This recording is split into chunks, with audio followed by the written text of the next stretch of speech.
அனைவருக்கும் வணக்கம். சேர்ந்து நாடும ஆயுசகுவோவேவா. இன்றைக்கும் நாம சிங்களத்துடைய மிக மிக முக்கியமான ஒரு இலக்கண பகுதியை தான் பார்க்க போறோம். அதாவது சிங்களத்துடைய செய்வினை வாக்கியம் ஒன்றை செயற்பாட்டு வினையாக சரியான சிங்கள இலக்கண விதியின்படி எப்படி மாற்றி எழுதுவது, அந்த பாடம் தான் இன்றைக்கு நாம பார்க்க போற பாடம். இந்த பாடத்துக்கு போறதுக்கு முதல்ல நான் ஏற்கனவே போட்ட வீடியோவை நீங்க பார்த்தே ஆகணும். என்னன்னு சொன்னா, அந்த வீடியோவை பார்த்தாலே மட்டும் இந்த பாடம் உங்களால புரிஞ்சு கொள்ள முடியுமாக இருக்கும். அதனால நான் ஏற்கனவே போட்ட வீடியோ பார்த்ததுக்கு அப்புறமா இந்த வீடியோவை பாருங்க. சரி, முதல்ல நாம செய்வினை வாக்கியம் ஒன்றை செப்பாட்டு வினை வாக்கியமாக உருவாக்க முதல்ல செய்வினை வாக்கியம்னா என்ன அதை பத்தி பார்ப்போம். மனிதன் ஒருவன் பறவைகளை வளர்க்கிறான். அப்ப அதே வாக்கியம் சிங்களத்துல பார்த்தா மினிசெக் குருளன் எத்திக்கர. சரி, இப்ப நாம இந்த ரெண்டு வாக்கியங்களை ஒப்பிட்டு பார்க்கிறோம். மனிதன் ஒருவன் அப்படி தமிழ்ல வந்து இந்த வாக்கியத்துல எருவாய் தான் மனிதன் ஒருவன். அது அப்படியே சிங்களத்துல வந்திருக்கு பாருங்க, மினிசெக்.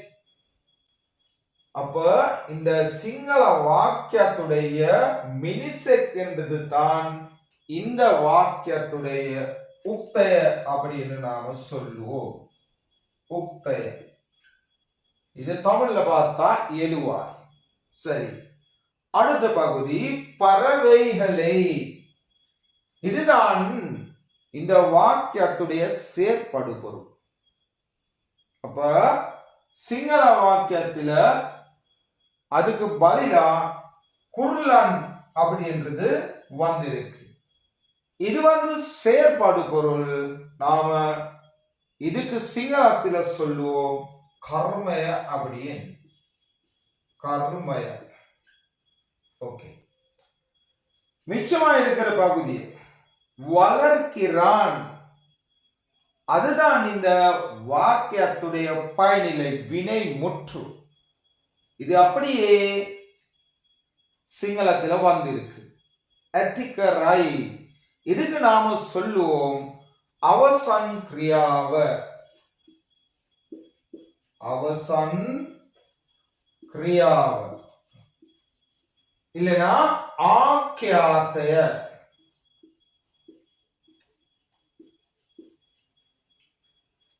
சரி, இப்ப நாம இந்த வாக்கியங்களில் உள்ள பகுதிகளை அதை விட நுணுக்கமா பார்ப்போம். சரி, முதல்ல நாம பயனிலைய பத்தி பார்ப்போம். அதாவது கடைசி சேர் ஆக்கியாத்தே. சரி, அப்ப தமிழ்ல பார்த்த இந்த கிரை இருக்குதானே, இந்த கிரவால நிகழ்காலம் தான் கண்டிப்பா காட்டும். ஆனா சிங்களத்துல அப்படி பார்க்க முடியாது. அப்ப இந்த பயனிலை அவசன் கிரியாவை முழுசா பார்த்துதான் இது இறந்த காலமோ எதிர்காலமோ நிகழ்காலமோ அப்படின்னு சொல்லலாம். அடுத்தது நாம இந்த தமிழ் வாக்கியத்தை பத்தி பார்த்தா கடைசியில ஆண் அப்படின்ற ஒரு விகுதி இருக்கு. ஆண். அந்த ஆண் என்ற விகுதியால எதை காட்டும்? இந்த வாக்கியத்துடைய எழுவாய் தான் காட்டும். சரி, அப்ப பாருங்க, சிங்கள வாக்கியத்துடைய கடைசியில என்ன இருக்கு? ஈ இருக்கு. ஈ. இந்த ஈவால எதை காட்டும்? இந்த வாக்கியத்துடைய உக்தய காட்டும். பயனிலையை பத்தி பார்த்துட்டோம். இப்ப நாம இந்த வாக்கியத்துடைய அடுத்த பகுதியை பார்ப்போம். இதுதான் இந்த வாக்கியத்துடைய செயற்படு பொருள், அதாவது கர்மே. இந்த செயற்படு பொருளை எப்படி இருக்கணும்? கர்மே கோமத்தியன் எப்பவுமே இது அனுத்தவாக இருக்கணும். அனுத்தவாக இருக்கணும், அதாவது எதுவாயற்ற சொல்லாக இருக்கணும். இப்ப பாருங்க, குருளான் எந்த வடிவத்தில் இருக்கு? இது எதுவாயற்ற வடிவத்தில் தான் இருக்கு. இதனுடைய எழுவாய் சொல் உங்களுக்கு தெரியுமா? தெரியும். நீங்க நான் ஏற்கனவே போட்ட வீடியோவை பார்த்தா கண்டிப்பா அது தெரியும். சரி, நான் எழுதுறேன். குருல்லான் என்ற சொல்லுடைய எழுவாய் சொல் தான் குருல்லோ.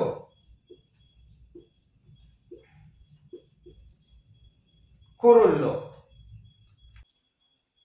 சரி, யாருக்காவது எழுவாய் சொல்ல எழுவாயற்ற சொல்லாக எப்படி மாறி வரும் அப்படின்னு சந்தேகம் இருந்தா கண்டிப்பா ஏற்கனவே போட்ட வீடியோ பாருங்க. ஒரு வாக்கியத்துல செயற்படு பொருளாக நியமார்த்த சொல்லுண்டு வந்தா என்ன நடக்கும்?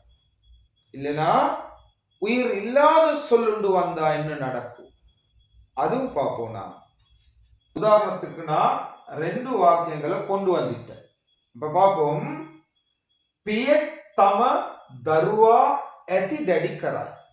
பியக் தம தருவா ඇති දැඩි කරයි. நாம தமிழ்ல பார்த்தா பியக் தந்தை ஒருவர் தம தன்னுடைய தருவா பிள்ளையை ඇති දැඩි කරයි வளர்க்கிறார்.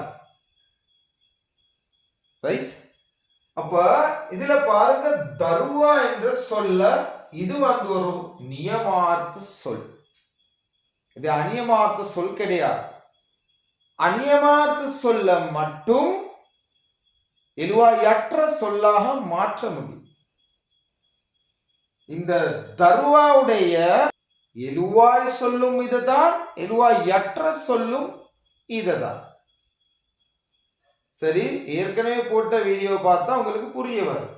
சரி, அப்ப இந்த மாதிரியான சொல் வந்திருந்தா நீங்க இத மாத்த ட்ரை பண்ண கூடாது, அப்படியே வைக்க. சரி, அடுத்த விஷயம் பாருங்க. அடுத்த வாக்கியம் பாருங்க. மினிசா கச கபாய், அதாவது மனிதன் மரத்தை வெட்டுகிறான். இப்ப இதுல பாருங்க, கச, இது என்ன சொல்? இது உயிர் இல்லாத சொல். உயிர் இல்லாத சொல்லுடைய எழுவாய் சொல்லும் இதுதான், எழுவாயற்ற சொல்லும் இதுதான். எழுவாய் சொல்லும் இதுதான், எழுவாயற்ற சொல்லும் இதுதான். அதனால் நீங்க ஞாபகத்தில் வச்சுக் கொள்ளணும், நியமார்த்த சொல் எல்லாமே எழுவாய் சொல்லாகவும் எழுவாயற்ற சொல்லாகவும் பயன்படுத்து. அதே மாதிரி உயிர் இல்லாத ஒருமை சொல்லும் பன்மை சொல்லும் எழுவாய் சொல்லாகவும் எழுவாயற்ற சொல்லாகவும் பயன்படுத்த. சரி, நாம இந்த 2 விஷயத்தை பத்தி பார்த்துட்டோம். இப்ப நாம எழுவாய் சொல்ல பத்தி பார்ப்போம். சரி, இதுல எழுவாய் சொல்ல எது வந்திருக்கு? மினிசெக். அப்ப தமிழ்ல பார்த்தா மனிதன் ஒருவன். அப்ப மனிதன் ஒருவன்னா சிங்களத்தில் நாம் பார்த்தா அது அநியமார்த்த சொல். இதனுடைய நியமார்த்த சொல் தான் மினிசா. அப்ப உங்களுக்கு தெரியும், நியமார்த்த சொல்லும் அநியமார்த்த சொல்லும் வாக்கியத்துடைய எழுவாய் சொல்லாக வரலாம். நாம செய்வினை வாக்கியம் ஒன்றை செயற்பாட்டு வினை வாக்கியமாக மாற்ற போகும்போது நாம செய்வினை வாக்கியத்துடைய பார்க்க வேண்டிய முக்கிய பகுதிகள் இருக்கு. அதிலிருந்து முதலாவது விஷயம்தான் இந்த வாக்கியத்துடைய பயனிலையில் இருந்து எந்த காலத்தை காட்டு. இது பார்க்கும்போது நமக்கு தெரியும், எந்த காலத்தை காட்டும்? நிகழ்காலத்தை தான் காட்டும். அடுத்துதான் நாம பார்க்க வேண்டியது இதனுடைய, அதாவது பயனிலையுடைய கடைசி எழுத்து என்ன. அப்ப கடைசி எழுத்தாகிற ஈ இந்த ஈவால எதை காட்டும்? ஈவால இந்த வாக்கியத்துடைய உக்தைய காட்டும். என்னது? உக்த சொல்ல காட்டும். சரி, அப்புறம் இந்த செயலை நாம முழுசா பார்த்தா, இந்த பயனிலை நாம முழுசா பார்த்தா இதுக்குள்ள ஒரு வினை இருக்கு, இதுக்குள்ள வினை இருக்கு, ஒரு செயல் இருக்கு. அந்த செயலை செய்பவர் யார்? அந்த செயலை செய்பவர் தான் கத்ரு அப்படின்னு நாம சொல்லுவோம். கத்ரு அந்த ஈவால எதை காட்டும்? ஈவால இந்த வாக்கியத்துடைய உக்தைய, அந்த உக்தையுடைய வடிவத்தை மட்டும் காட்டும். அந்த செயலை செய்பவர் இல்ல, அந்த ஈவால இந்த மாதிரியான சொல்லதான் இதுக்கு வரணும். ஈவால அதுதான் காட்டும். இந்த செயலை செய்பவருக்கு நாம சொல்லுவோம் கத்ரு அப்படின்னு. அப்ப தமிழ்ல பார்த்தா கருத்தா. ஓகே, அடுத்த விஷயம் வந்து செயற்படு பொருள். அதுக்கு நாம கர்மய அப்படின்னு சொல்லுவோம்.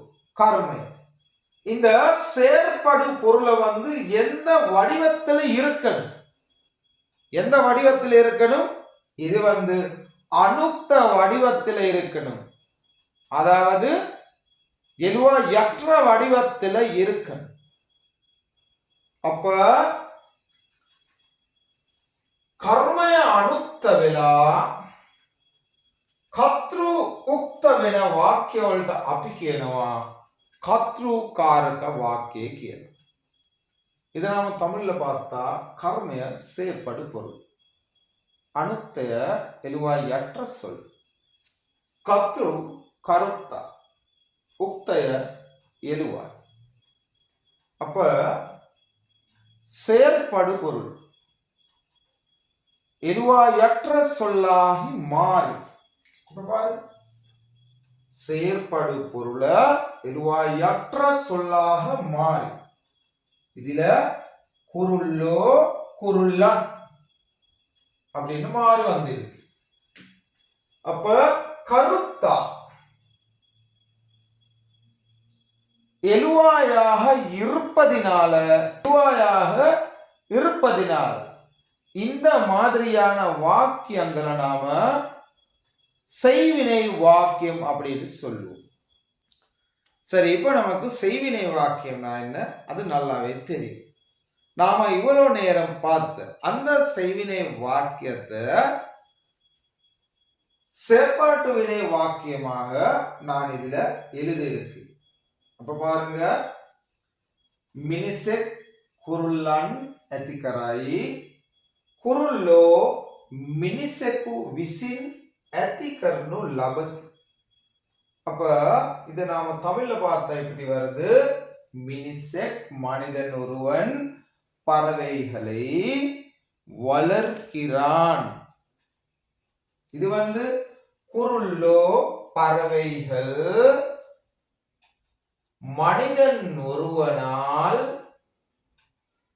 ඇතිකරනු ලබති வளர்க்கப்படுகின்றன. ஓகே, சரி. அப்ப இது ரெண்டு வாக்கியமாக இருந்தாலும் இதுக்குள்ள ஒரே அர்த்தம், ஒரே பொருள் தான் இருக்கு.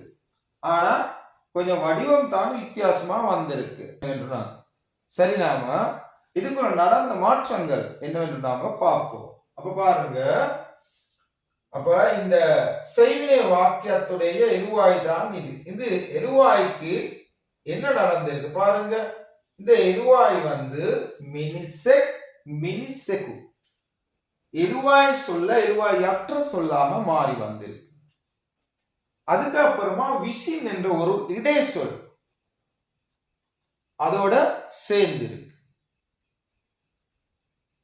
ஓகே, அடுத்த விஷயம் குருள்ளான். இந்த வாக்கியத்துடைய செயற்படு பொருள், இந்த வாக்கியத்துடைய செயற்படு பொருள் எலுவாயற்ற வடிவத்தில் இருந்த சொல். இப்ப என்ன நடந்திருக்கு? அது எலுவாய் சொல்லாக மாறி வந்திருக்கு. இந்த எலுவாயற்ற சொல்ல எலுவாய் சொல்லாக மாறி வந்திருக்கு. குருள்ளான் குருள். அப்புறம் ඇතිකරයි என்று சொல்ல ඇතිකරනු ලබති. அப்படின்னு மாறி வந்திருக்கு. ஏன் தீ வந்திருக்கு? அப்ப பாருங்க, இந்த வாக்கியத்துடைய எருவாய் யாரு? குருளோ. குருளோ வந்து பன்மை. அப்ப நாம தமிழ்ல பார்த்தா அது அக்ரணி சொல். ஆனா சிங்களத்துல நாம அப்படி பார்க்க மாட்டோம். உயிர் இருந்தா எல்லாமே மனுஷனாக இருக்கலாம், மிருகமாக இருக்கலாம். அந்த உயிர் உள்ள சொல்லாகத்தான் நாம எல்லாம் பார்க்கிறோம். சரி, அப்ப பெரிய மாற்றங்கள் எதுவும் நடக்கல. இதுல பாருங்க, புதுசா விஷயம் வந்து இருக்கு. அப்ப அத்தி கராய், நல்லா பாருங்க, அத்தி இதுலயும் அத்தி இருக்கு, கரை இதுலயும் கரை இருக்கு. அப்ப புதுசா என்ன இருக்கு? நூ லபதி. புதுசா நூ லபதி, அவ்வளவுதான். இந்த ரெண்டு விஷயங்கள் உங்களுக்கு அவ்வளோ பெரிய விஷயம் கிடையாது. அப்ப எழுவாய் சொல்ல எழுவாயற்ற சொல்லாக எப்படி மாறி வரும், அந்த அனைத்துமே நான் ஏற்கனவே போட்ட வீடியோல சொல்லி கொடுத்தேன். அதனால இந்த வீடியோல இந்த ரெண்டு விஷயங்களை பத்தி நான் சொல்ல போக மாட்டேன்.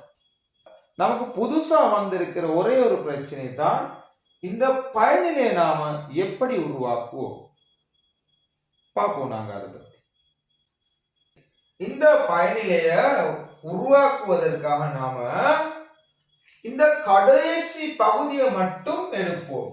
கடைசி பகுதி. சரி, அந்த கடைசி பகுதியுடைய இந்த தீயும் நாம அழிச்சு விடுவோம். அப்ப என்ன மிச்சமா இருக்கு? லவ இருக்கு. சரி, இந்த லபவை எடுத்துக்கொண்டு நாங்க அடுத்த ஸ்டெப்புக்கு போவோம். நாம அந்த செயற்பாட்டுடைய வாக்கியத்துடைய பயனிலையில் இருந்து லப அப்படின்னு சொல்ல கொண்டு வந்துட்டோம். அப்ப பாருங்க என்ன நடக்கும் என்று. மம வந்தா உங்களுக்கு தெரியும் எப்படி அது முடிக்கணும். நாம லபமி இதுதான் வரணும். அப்பி வந்தா லபமு. நுப வந்தா ஹி வரணும், லபஹி. நுபலா வந்தா ஹூ வரணும். அப்படி நாம தமிழ்ல சொன்னா நான் ஏன் மாதிரி, நாங்கள் ஓம் மாதிரி, நுப நீ ஆய் மாதிரி, நீங்கள் ஈர்கள் மாதிரி. அப்ப ஒஹு லபை, அவன் ஆண் மாதிரி. அடுத்தது அய லபை. அது தமிழ்ல பார்த்தா அவள் ஆள் மாதிரி. ஓஹு லபதி பன்மை சொல், அவர்கள் ஆர்கள் மாதிரி. அடுத்தது ஊ ஏக ஏவா. ஊ வந்து ஒரு உயிர் உள்ள அக்னி சொல். ஏக வந்தா உயிர் இல்லாத உரிமை அக்னி சொல். ஏவா வந்தா உயிர் இல்லாத அக்னி பன்மை சொல். அந்த மூன்று சொற்களில் ஒன்றாக அந்த செயற்பாட்டு வினை எழுவாய் சொல்லாக இருந்தா எப்படி முடிக்கணும்? லவன்.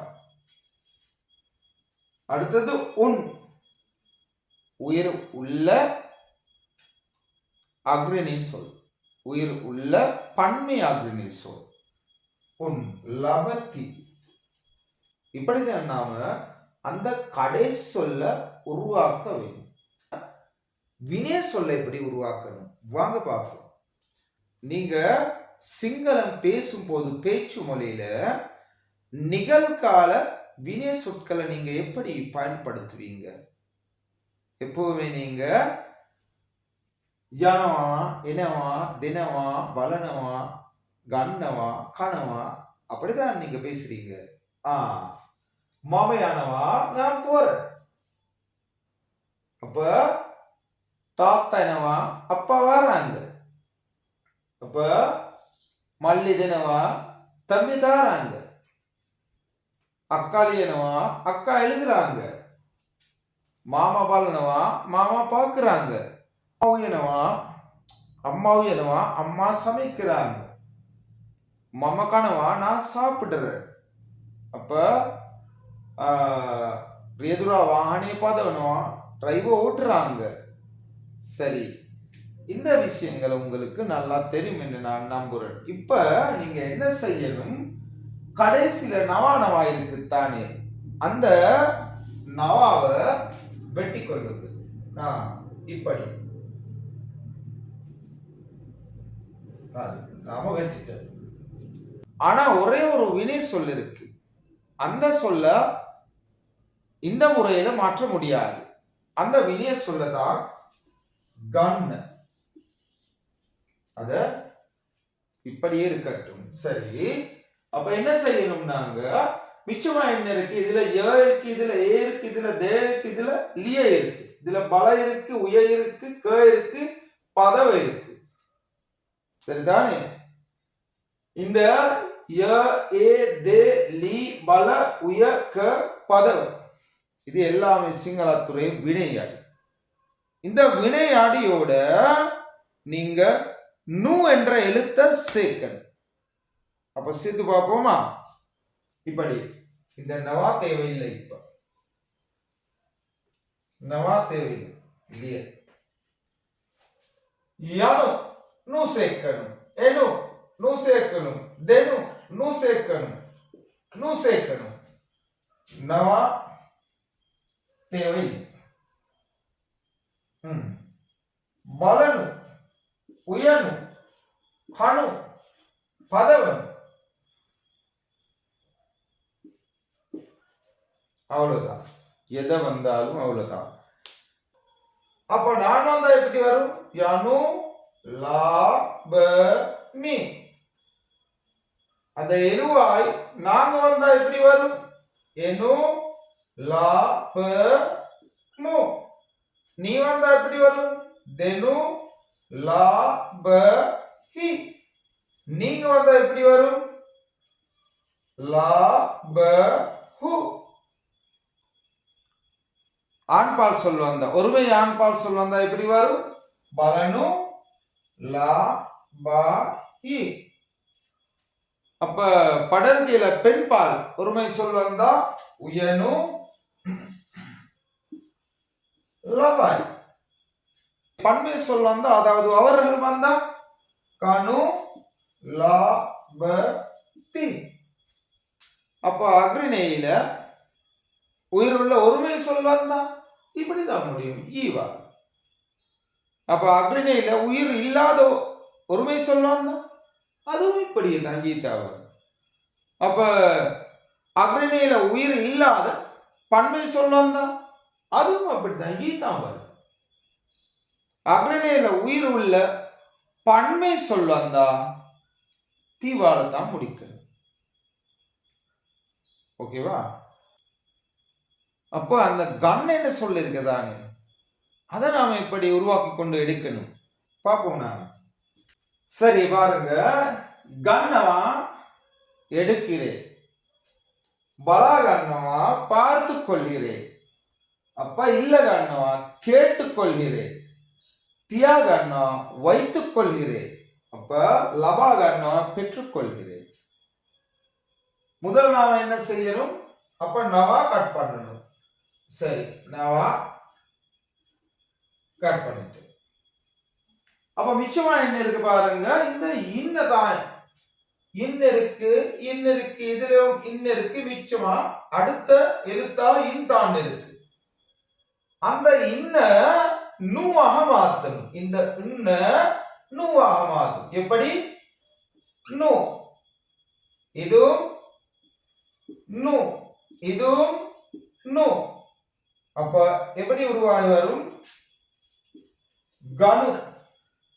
இதுல பலா கனு, கனு லபமி, கனு லபமு, கனு லபஹி. அப்படிதான் வருது. இதுலயும் இன்ன கட் பண்ணி இது நூவாக மாத்தணும். அவ்வளவுதான். சரி, நாம இந்த செய்வினை வாக்கியத்தை செயற்பாட்டு வினை வாக்கியமாக மாற்றி எழுதுவோம். சரி, முதல்ல நாம எதை பார்க்கணும்? நாம இதை தான் பார்க்கணும். பயனிலுடைய காலத்தை நாம பார்க்கணும். காலம் நிகழ்காலம். அதுக்கப்புறமா ஈ இருக்கு. அந்த ஈவால எதை காட்டும்? இந்த ஈக்கு உரிய இருவாய் சொல் இருக்குமா இல்லைன்னு பார்க்கணும். அதுவும் ஓகே. அடுத்தது செயற்படு பொருள். அது எழுவாயற்ற சொல்லாக இருக்கா இல்லையா? இதுவும் எழுவாயற்ற சொல்லா இருக்கு. அப்படின்னா நாம முதலில் இந்த சொல்ல எழுவாய் சொல்லாக மாற்றணும். இப்படி மாம. அதுக்கப்புறம் ஒஹு, இவர்தான் இந்த வாக்கியத்துடைய எழுவாய். அந்த எழுவாய் நாம என்ன செய்யணும்? அணுத்தவாக மாறி அதுக்கு அப்புறமா விசின் அப்படி என்று இதே சொல்ல சேர்க்கணும். ஒஹு.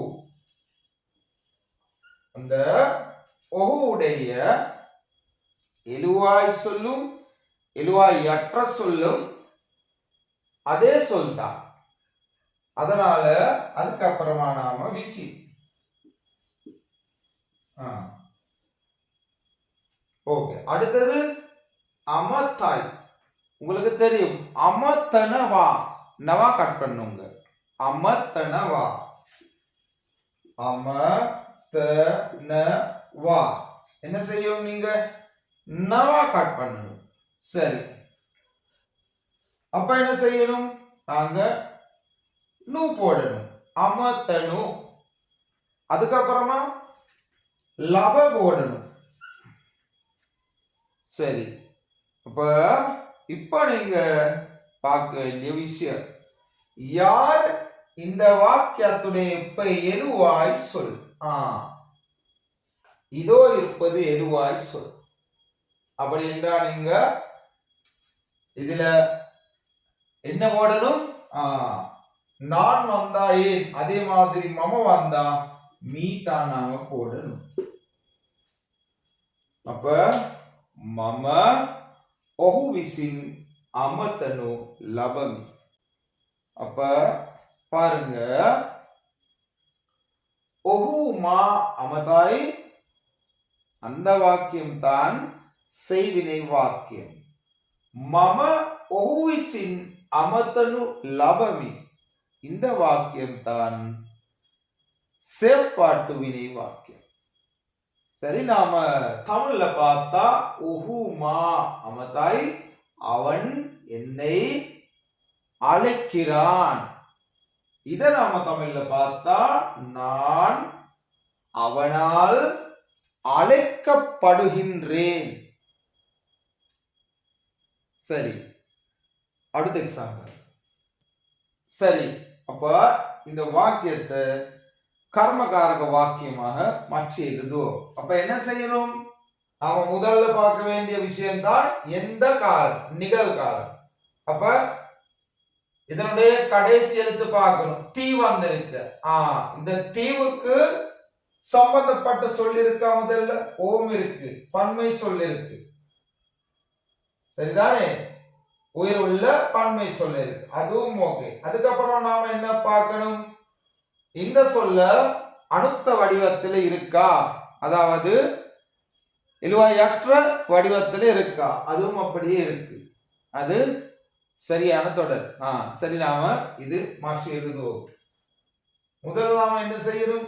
இந்த அப்ப என்ற எழுவாயற்ற சொல்ல நாம எழுவாய் சொல்லாக மாற்றணும். சரி, அப்பி. அதுக்கப்புறமா இந்த எழுவாய் சொல்ல நாம எழுவாயற்ற சொல்லாக மாற்றி அதுக்கப்புறமா விசின் என்ற இடை சொல்ல சேர்க்கணும். குரு வரு உடைய எழுவாயற்ற சொல் தான் குரு வரும். அப்புறமா விசி.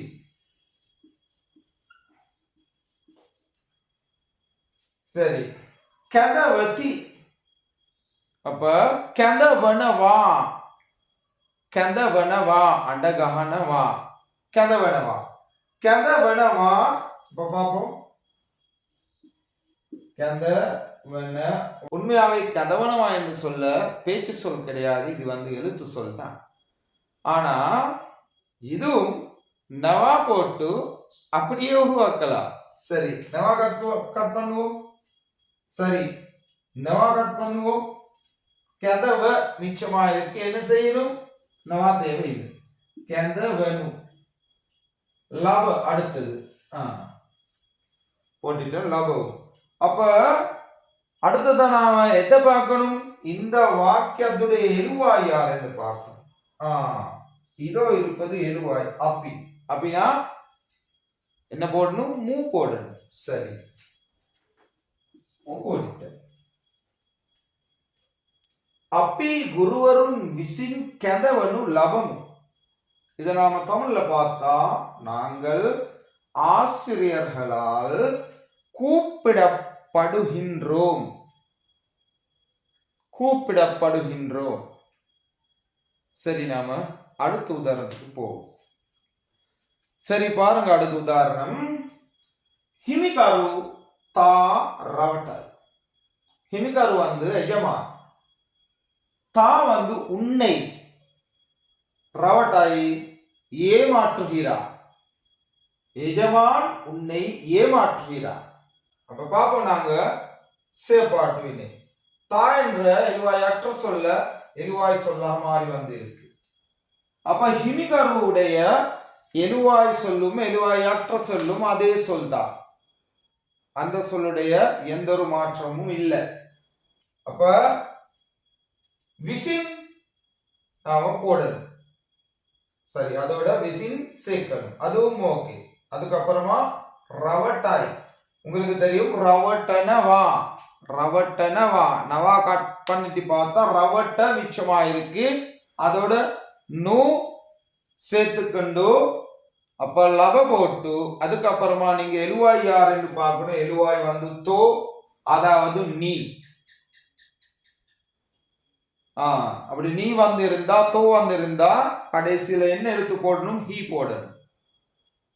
இந்த வாக்கியம் நாம தமிழ்ல பார்த்தா, நீ எஜமானால் ஏமாற்றப்படுகின்றாய். ஏமாற்றப்படுகின்றாய். சரி, நாம அடுத்த உதாரணத்தை பார்ப்போம். சரி, பாருங்க அடுத்த உதாரணம். மவக் துவக நகவ. அதாவது தாய் ஒருவர் மகளை குளிப்பாட்டுகிறார்.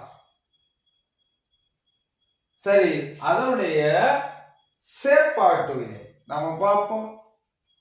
இந்த துவக அப்படின்ற எழுவாயற்ற சொல்ல எழுவாய் சொல்லாக மாறி வந்திருக்கு, துவாக். அடுத்தது மவக் என்ற எழுவாய் சொல்ல மவக்க அப்படின்ற எழுவாயற்ற சொல்லாக மாறி வந்திருக்கு, அதோட விசின் இருக்கு. அடுத்தது நகவாய், நகவனவா நாவனவா. சரி, நகவனவா நவா கட் பண்ணிட்டு பார்த்தா நகவ மிச்சமா இருக்கு, அதோட நூ இருக்கு. அதுக்கப்புறமா லப. அப்ப ஈ போட முதல்ல எது பார்க்கணும்? யார் இதனுடைய எழுவார்? துவா. ஈதான் வரணும். படர்கையுடைய பெண்பால் ஒருமை சொல் எழுவாயாக வந்திருந்தா ஈதான் வரணும். பாருங்க, வைத்தியவரையா ரோகின் பரீட்சா கர. வைத்தியவரையா வைத்தியர், ரோகின் நோயாளிகளை, பரீட்சா கராய் சோதித்து பார்க்கிறார்.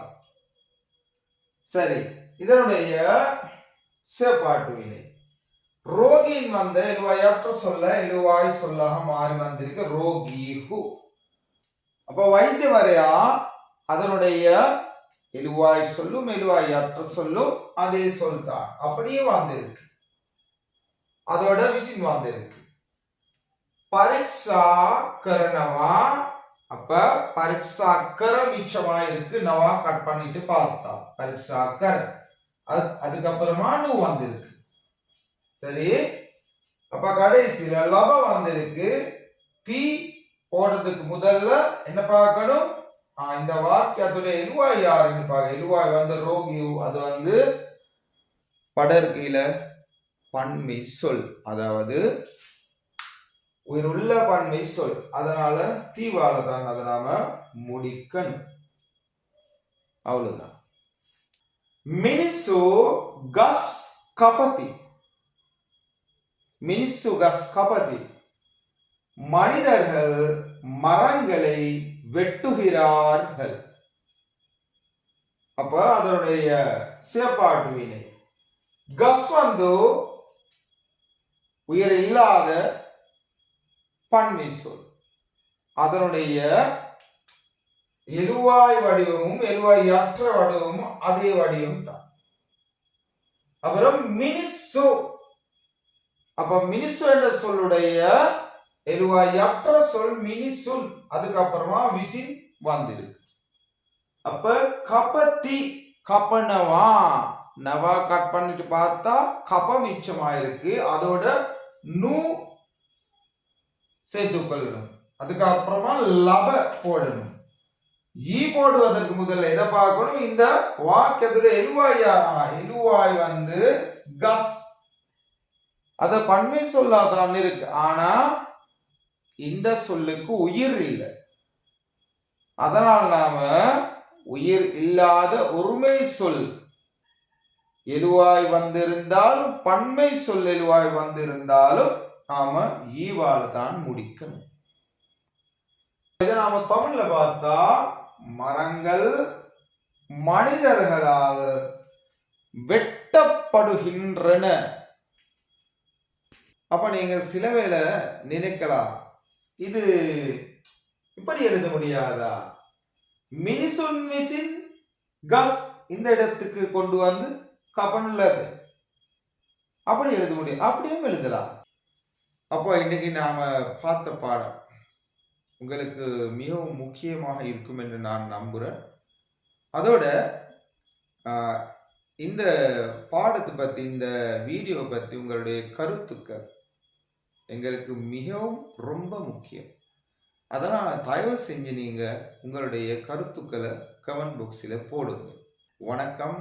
சிறிது நாடகம் ஆய்வு.